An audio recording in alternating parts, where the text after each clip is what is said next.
Hey guys, so there's pretty big Skytrain changes coming up, so let's get straight to what we need to cover. Alright guys, so let's get the biggest thing out of the way, and that's the Evergreen extension updates. This is pretty massive, so pay attention. So on October 22nd, which is a Saturday, we will be seeing some operational changes.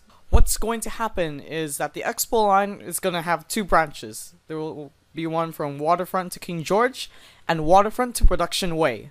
This means that stations Sapperton, Braid, Lougheed, and Production Way will be rebranded to the Expo line, and we'll get into more details in this later. As for the Millennium line, we will see it run from VCC to Lougheed. No more Millennium line trains will be running from Waterfront.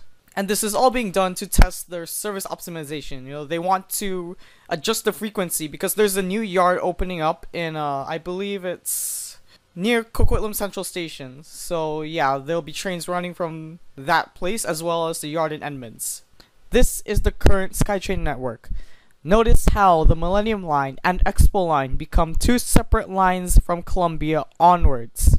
Also notice how stations Waterfront to Columbia are dual branded as Expo and Millennium line stations.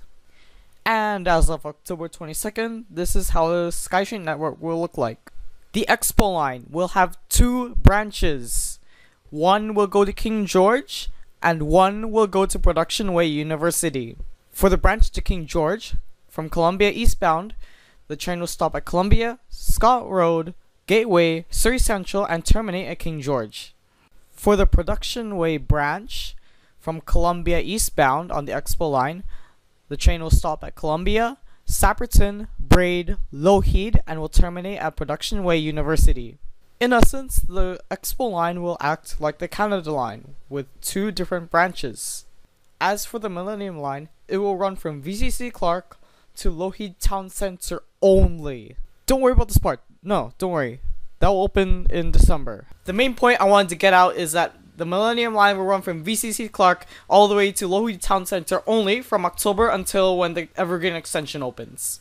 Now the next thing we need to go over is how to use Lougheed Station, since everything will be happening and there will be 3 platforms now. It's going to be really confusing, so let's just go over it step by step.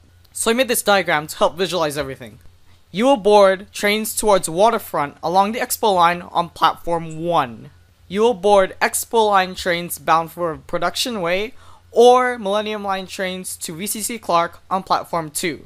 And on platform 3, which is operationally separate from platforms 1 and 2, you will, in the future, be able to board trains towards Lafarge Lake Douglas. Now let's go over eastbound trains between Waterfront and Columbia, most notably transferring at Columbia. This train takes you up New Westminster to Lougheed and terminates at Production Way, while this train takes you into Surrey and terminates at King George.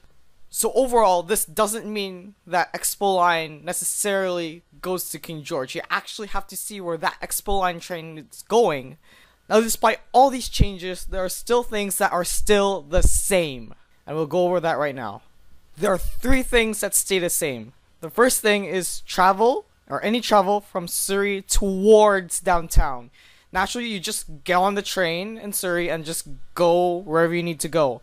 Coming back, though, is where you need to really pay attention. The second thing that stays the same is any travel from downtown to northern Burnaby. So, if you start downtown, you want to go to, let's see, Brentwood, Holdham, Gilmore, all those stations along the Millennium line.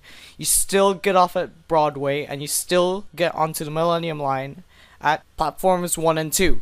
And the third thing that stays the same is literally any travel, any trip between Waterfront and Columbia stations. Just get on the train, and this is in both directions. So that looks like it, guys. Unfortunately, we do not have any information on how much the Compass card will cost between Surrey and Coquitlam directly. TransLink does not have that information as of now. And yeah, we will see you guys later. Be free to post any questions in the comment section.